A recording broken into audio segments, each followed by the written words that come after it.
Fra le poesie di intervento vi è il seguente sonetto. Sulla scoscenza, inaccessibili vetta del selvoso dovere, ove da ogni donna ed ogni stretta nutre ucciso esce la voce, scende miele dal cielo e mite si posa, ove la vendetta e l'odio fraterno battono aspra e atroce.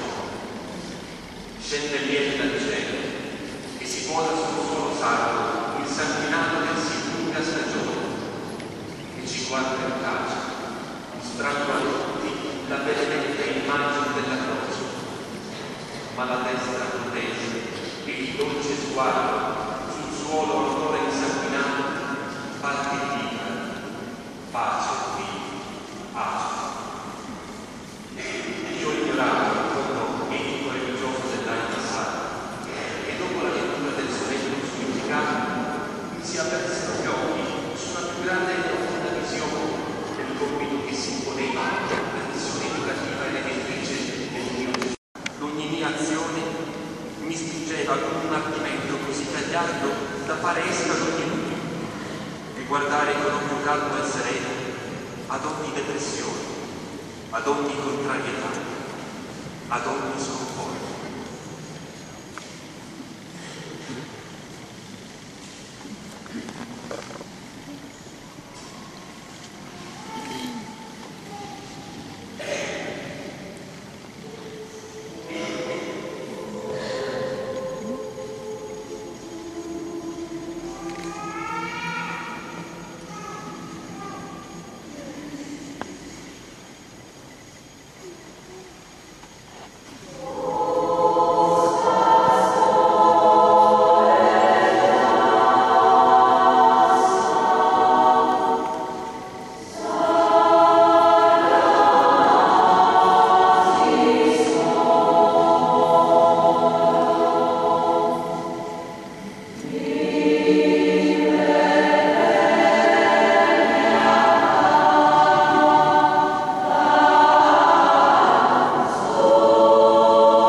Siamo dirette dalla maestra Daniela Contu. La nostra stagione concertistica è appena iniziata, abbiamo iniziato solo a maggio di quest'anno, quindi speriamo di potervi darvi un po' di ascolto del nostro repertorio. La canzone che abbiamo appena cantato è Sos Pastores. Ora proseguiremo con Tre Rosas e in ultimo chiuderemo con Non te luna. Grazie e buon ascolto.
e anche qui nella cattedrale sembra elevarsi verso il cielo, ma lassù sul ponte è veramente l'arco che unisce il cielo alla terra. E l'idea di non lasciarlo scappare per la furia del vento è proprio concreta in questo canto, è una preghiera, è una musica